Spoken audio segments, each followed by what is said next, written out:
Hello everyone, welcome to my YouTube channel study point.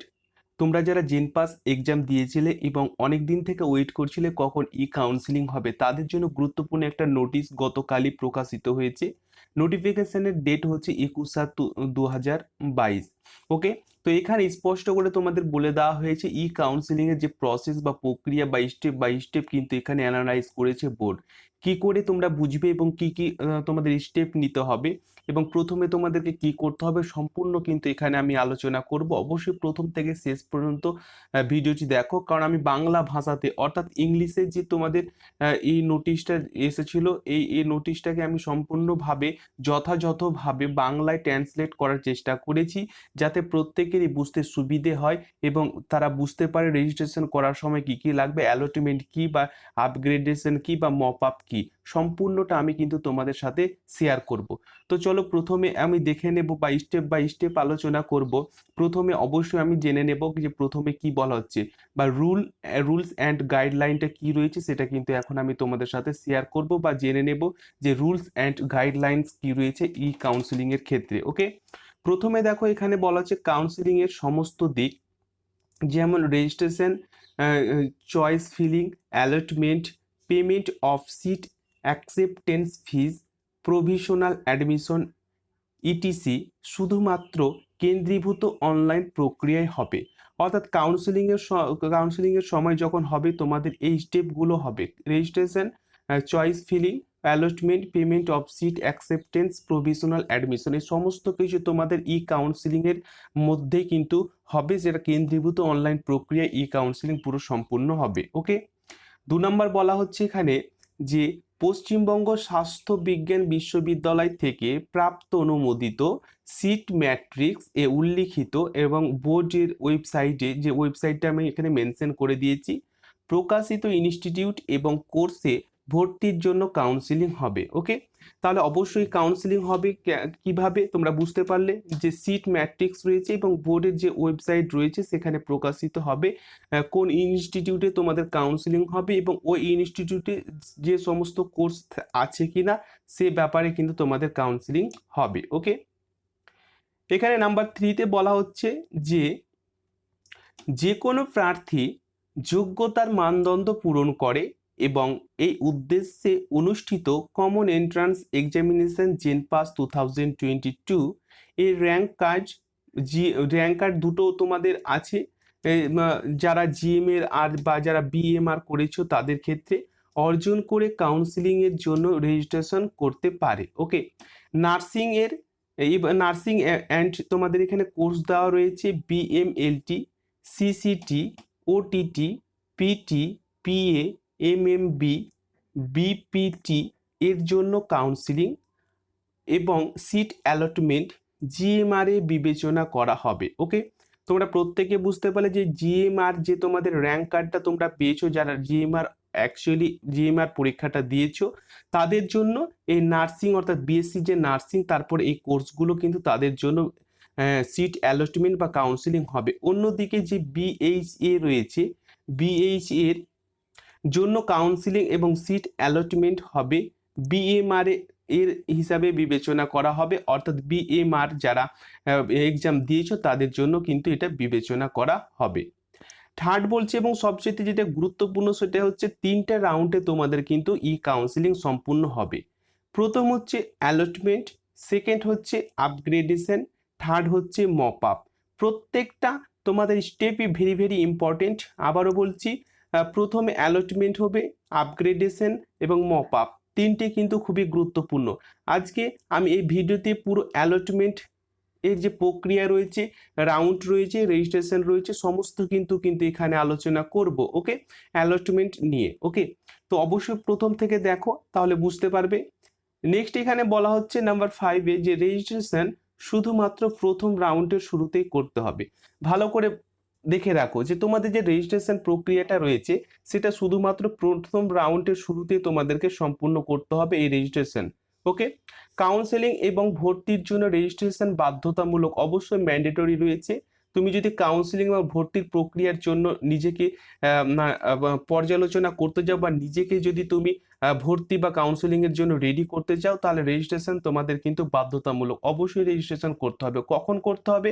প্রথম round শুরু হওয়ার আগে কিন্তু তোমাকে করতে হবে রেজিস্ট্রেশন। পূর্ব ঘোষিত সময়ের মধ্যে রেজিস্ট্রেশন তুমি যদি না করো, তাহলে প্রার্থীকে কিন্তু সিট অ্যালটমেন্ট বিবেচনা করা হবে না। খুবই গুরুত্বপূর্ণ এই সব কথাগুলো।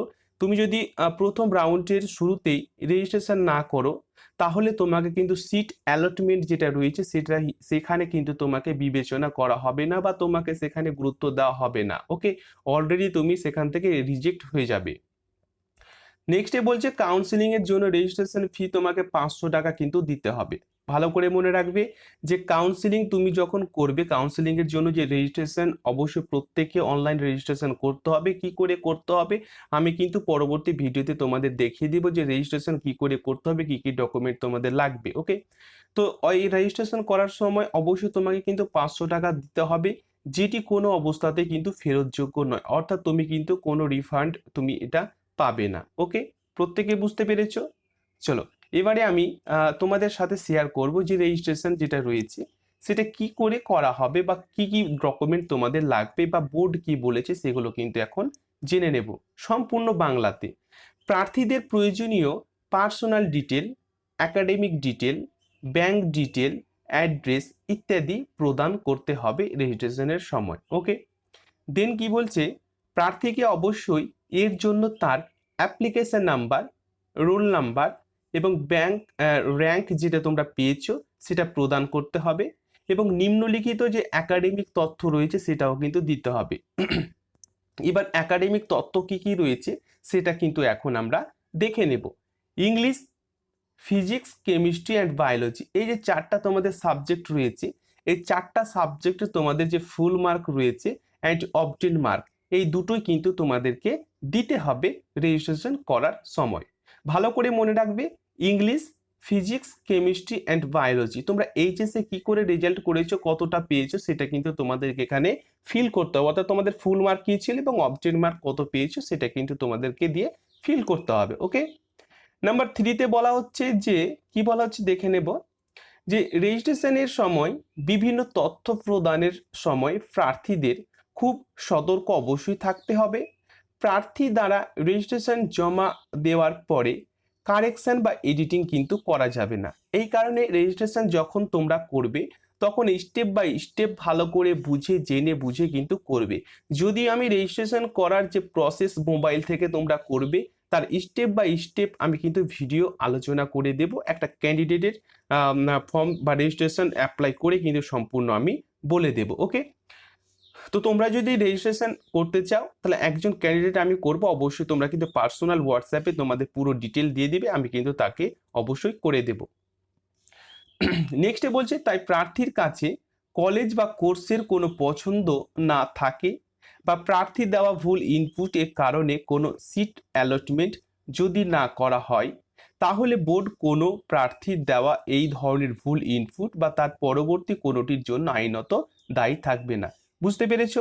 তাহলে বলছে যে রেজিস্ট্রেশন করার সময় তুমি যদি কোনো ভুল করো, বা তুমি যদি কোনো মিস্টেক করো ইনপুট দিতে, তাহলে কিন্তু বোর্ড কোনোভাবেই কিন্তু দায়ী থাকবে না।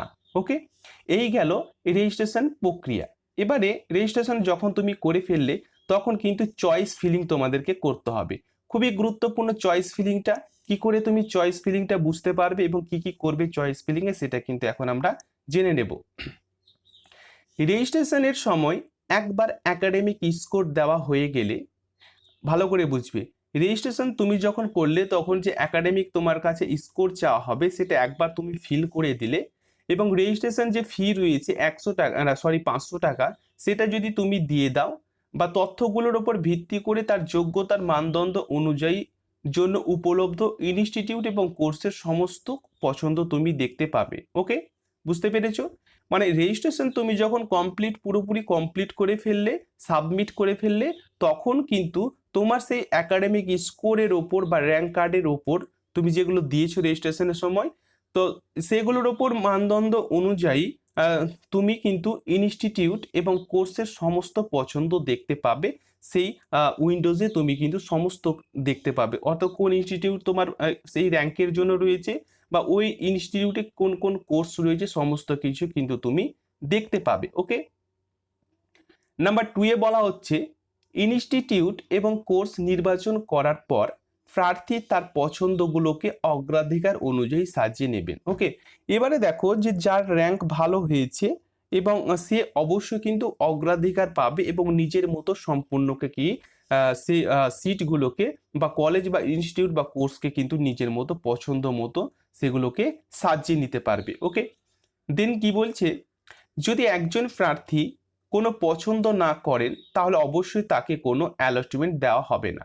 দেখো, যে চয়েস যে ফিলিংটা রয়েছে সেখানে যদি কোনো প্রার্থী কোনো ইনস্টিটিউট বা কোর্স পছন্দ না করে তাহলে তাকে কোনোভাবেই যে অ্যালটমেন্ট রয়েছে সেটা কিন্তু দেওয়া হবে না বা তাকে কিন্তু সম্পূর্ণভাবে রিজেক্ট করা হবে। ওকে, ফোর্থ বলছে প্রার্থীদের পছন্দ নির্বাচন করার সময় খুব বিচক্ষণ এবং সতর্ক হতে হবে।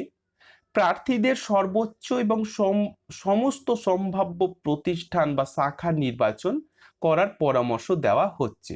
ওকে, তো প্রার্থীকে অবশ্যই কিন্তু খেয়াল রাখতে হবে যে তার যে সর্বোচ্চ বা সম্ভাব্য যে প্রতিষ্ঠান বা শাখা রয়েছে তাকে কিন্তু নির্বাচন করার একটা সুযোগ দেওয়া হচ্ছে।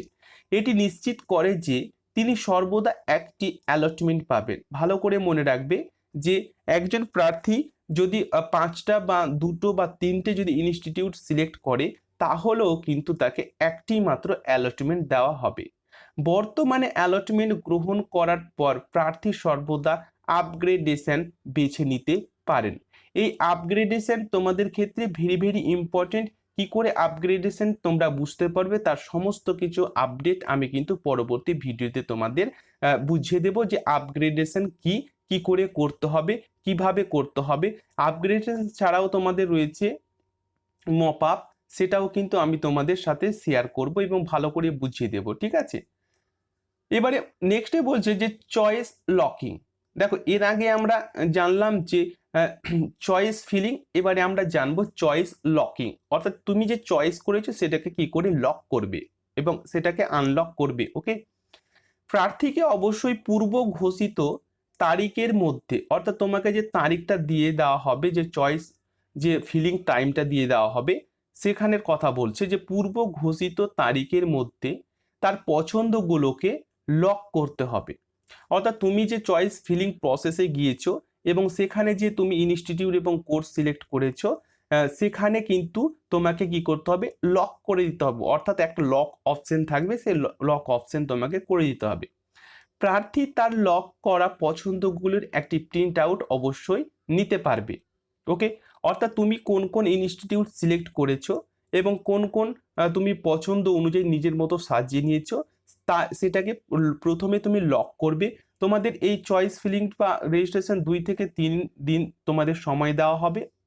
এই সময়ের মধ্যে তোমাকে কি করতে হবে, সেটাকে লক করে দিতে হবে এবং এই লক করে দেওয়ার পর একটা প্রিন্ট আউট তোমাকে কিন্তু নিজের কাছে অবশ্যই রেখে দিতে হবে। ঠিক আছে, পরবর্তী বলছে যদি একজন প্রার্থী পূর্ব ঘোষিত সময়সীমার মধ্যে তার পছন্দগুলো লক করতে ব্যর্থ হন বা ভুলে যান তবে তার শেষ সংরক্ষিত পছন্দগুলি চূড়ান্ত বলে বিবেচিত হবে। ওকে, এবং নির্ধারিত তারিখ এবং সময়ের পরে স্বয়ংক্রিয়ভাবে এখানে ব্লক হয়েছে, এখানে কেউ হবে লক, লক হয়ে যাবে। ঠিক আছে, একটু কারেকশন করে নেবে, এটা হবে লক হয়ে যাবে। দেখো, একজন প্রার্থী যদি এমন হয় যে কোনো প্রার্থী বা ক্যান্ডিডেট যে পছন্দগুলো বা চয়েস ফিলিংগুলো করেছে এবং সেগুলোকে লক করতে পুরো ভুলে গেছে, ঠিক আছে, তাহলে কি হবে, তা সে যে পছন্দগুলো করেছে সেটা অটোমেটিকভাবে সেটা কি হয়ে যাবে, লক হয়ে যাবে। ওকে, এবারে চলে আসো যে সবচাইতে গুরুত্বপূর্ণ বা মোস্ট ইম্পর্টেন্ট যেটা হচ্ছে রাউন্ড অন। খুবই গুরুত্বপূর্ণ, ভালো করে এই স্টেপটা তোমরা বুঝো। রাউন্ড অন কি, ভেরি ভেরি ইম্পর্টেন্ট। এখানে দেখো বলা হচ্ছে রাউন্ড অনটা কি। এখানে বলা হচ্ছে প্রথম রাউন্ডেই তোমাকে অ্যালটমেন্ট একটি পূর্ব নির্ধারিত তারিখে ঘোষণা করা হবে। অর্থাৎ রাউন্ড যখন অন তোমাদের শুরু হয়ে যাবে তখন কিন্তু অ্যালটমেন্ট তোমাকে একটা নির্ধারিত সময়ের মধ্যে ঘোষণা করে দেওয়া হবে। ওকে, অর্থাৎ তুমি তোমার সেই রাউন্ডে চান্স পেয়েছো কিনা সেটা কিন্তু তোমাকে অ্যালটমেন্ট করা হবে। পরবর্তী বলছে দেখো যে নাম্বার 2 এ বলছে প্রার্থীর দেওয়া তথ্যের ভিত্তিতে অ্যালটমেন্ট দেওয়া হবে। যদি কোনো পর্যায়ে কোনো সংশ্লিষ্ট কর্তৃপক্ষের দ্বারা যাচাই বা বাছাই করে পাওয়া যায় আবেদনকারীর অ্যালটমেন্টের কোনো যোগ্য নন, তাহলে কিন্তু অ্যালটমেন্ট বা অ্যাডমিশন পুরো বাতিল বলে গণ্য হবে। ওকে, দেখো এমনও হতে পারে যে তাকে যদি অ্যালটমেন্ট দেওয়া হয়েছে যে কোনোভাবেই, ঠিক আছে, অন্য কোনোভাবে, তাহলে সংশ্লিষ্ট কর্তৃপক্ষের যদি যাচাই করে বা বাছাই করে যে দেখে যে অ্যালটমেন্টের সে আবেদনকারী বা প্রার্থীর যোগ্য নন, তাহলে কিন্তু তার পুরো অ্যালটমেন্ট বা অ্যাডমিশনটি বাতিল বলে কিন্তু গণ্য হবে। ওকে, নেক্সটে বলছে প্রার্থীকে অবশ্যই 1,000 টাকা 1,000, প্রার্থীকে অবশ্যই 1,000 একটা আসন গ্রহণের জন্য বা অ্যালটমেন্টের জন্য কিন্তু প্রদান করতে হবে। ভালো করে বুঝবে, একজন প্রার্থীকে অবশ্যই 1,000 টাকা দিতে হবে অ্যালটমেন্টের জন্য। প্রার্থী যদি আসন গ্রহণের যোগ্যতা দিতে ব্যর্থ হন, বর্তমানে বরাদ্দ বাতিল করা হবে এবং ভবিষ্যতে কোনো রাউন্ডে তাকে বরাদ্দের জন্য বিবেচনা করা হবে না। অর্থাৎ তোমাকে যে অ্যালটমেন্টের যে সিট অ্যালটমেন্টের যে প্রক্রিয়াটা দেওয়া হবে বা যে তোমাকে যে সিলেক্ট অ্যালটমেন্ট, তার জন্য তোমাকে 1,000 টাকা দিতে হবে। ওকে, যদি কোনো প্রার্থী এই 1,000 টাকা দিতে বা ফিস দিতে ব্যর্থ হন, তাহলে তাকে সম্পূর্ণভাবে তার যে অ্যালটমেন্টটা বাতিল করা হবে এবং ভবিষ্যতে কোনো রাউন্ডে ফার্স্ট সেকেন্ড থার্ড এরকম যে রাউন্ডগুলো রয়েছে কোনো রাউন্ডে তাকে বিবেচনা করা হবে না। দেখো এই ভিডিওগুলো তোমাকে যদি ভালো লাগে, তোমাদের উপকার হয়, তাহলে প্লিজ লাইক করবে। যারা নতুন রয়েছে চ্যানেলটি সাবস্ক্রাইব করে পাশের বেলটি অবশ্যই অন করে রাখবে। ফোর্থে এখানে বলা হচ্ছে আসন গ্রহণের ফি প্রদানের পর প্রার্থীকে অবশ্যই ইউনিক, ভালো করে মনে রাখবে, ইউনিট অ্যালটমেন্ট একটা আইডি তুমি কিন্তু পেয়ে যাবে। যখন তুমি তোমার যে অ্যালটমেন্টটা কনফার্ম হয়ে যাবে, তখন তোমাকে কিন্তু জেনারেট হয়ে যাবে একটা ইউনিক অ্যালটমেন্ট আইডি, এবং যেটা তোমাকে প্রিন্ট করে রাখতে হবে বা নিজের কাছে নোট করে রাখতে হবে, যা তাকে তার ভর্তি নিশ্চিত করার জন্য ইনস্টিটিউটের সংশ্লিষ্ট অ্যাডমিশন অফিসারের কাছে প্রকাশ করতে হবে। অর্থাৎ তোমাকে যে ইউনিক একটা অ্যালটমেন্ট আইডি তোমার যে তৈরি হবে, সেটা তোমাকে যখন অ্যাডমিশন নেবে, তখন অ্যাডমিশন অফিসারের কাছে কিন্তু তোমাকে দেখাতে হবে। অর্থাৎ তুমি যে ইনস্টিটিউট বা গভর্নমেন্ট কলেজ বা ইনস্টিটিউটে চান্স পেয়েছো, সেখানে কিন্তু তোমাকে অ্যাডমিশন যিনি অফিসার রয়েছেন তাকে কিন্তু এই ইউনিক অ্যালটমেন্ট আইডিটা দেখাতে হবে। ওকে, পরবর্তী বলছে যে অ্যালটমেন্ট যে লেটার ডাউনলোড করার পর অবশ্যই তোমাকে কিন্তু অ্যালটমেন্ট লেটারটা ডাউনলোড করতে হবে এবং প্রার্থীকে অবশ্যই প্রতিষ্ঠানে অ্যালটমেন্ট লেটার এবং যাচাইয়ের জন্য অন্যান্য সমস্ত নথি সহ রিপোর্ট করতে হবে। তুমি যে ইনস্টিটিউটে চান্স পেয়েছো বা তোমাকে অ্যালটমেন্ট করা হয়েছে, তার সমস্ত ডকুমেন্ট এবং অ্যালটমেন্ট লেটারটা ডাউনলোড করবে এবং এই ডাউনলোডের নথিপত্র সহ সমস্ত কিছু তোমাকে সেই ইনস্টিটিউটে নিয়ে যেতে হবে। প্রার্থী যদি ডকুমেন্ট ভেরিফিকেশনের জন্য রিপোর্ট করতে ব্যর্থ হয়, তাহলে বর্তমান অ্যালটমেন্ট লেটারটি বাতিল বলে গণ্য করা হবে এবং ভবিষ্যতে কোনো রাউন্ডে তাকে সিট অ্যালটমেন্টের জন্য বিবেচনা করা হবে না। ভালো করে বুঝতে পেরেছো? কারণ তুমি যদি কোনো কারণবশত তোমার ডকুমেন্ট ভেরিফিকেশনের যে প্রক্রিয়াটা রয়েছে সেই ইনস্টিটিউটে গিয়ে তুমি দেখাতে ব্যর্থ হও, তাহলে তোমার অ্যালটমেন্টটা সম্পূর্ণভাবে বাতিল করা হবে এবং ভবিষ্যতে কোনোভাবেই তুমি সিট অ্যালটমেন্টে বিবেচনা হবে না। অর্থাৎ রাউন্ড 1, রাউন্ড 2, রাউন্ড 3-তে কোনোভাবে তুমি বিবেচনা হবে না বা তুমি সম্পূর্ণভাবে বাতিল হয়ে যাবে। তো আজকের মতো আপাতত এটুকুই। এই রেজিস্ট্রেশন অ্যালটমেন্ট নিয়ে আমি আলোচনা করলাম। পরবর্তী ক্ষেত্রে আমি কিন্তু তোমাদের সাথে আলোচনা করব, ভিডিও দেব মপ আপ অ্যান্ড হচ্ছে আপগ্রেডেশন, এই দুটো কি করে করতে হবে, কোন কোন প্রসেস অবলম্বন করতে হবে, প্রত্যেকটা স্টেপই তোমাদের খুবই গুরুত্বপূর্ণ। সম্পূর্ণ বাংলাতে আমি তোমাদের সাথে আলোচনা করব, সম্পূর্ণ নোটিফিকেশনটি, যাতে প্রত্যেকেরই বুঝতে সুবিধে হয়। এই ভিডিওটি দেখে তোমাদের যদি উপকার বা কাজে লাগে, একটা লাইক করবে। যারা নতুন রয়েছে এবং বিভিন্ন ধরনের আপডেট পেতে চাও, চ্যানেলটি সাবস্ক্রাইব করে পাশের বেলটি অবশ্যই অন করে রাখবে। থ্যাংক ইউ, প্রত্যেকে ভালো থেকো, টেক কেয়ার এবং নিজেরা এখন থেকে তৈরি হও।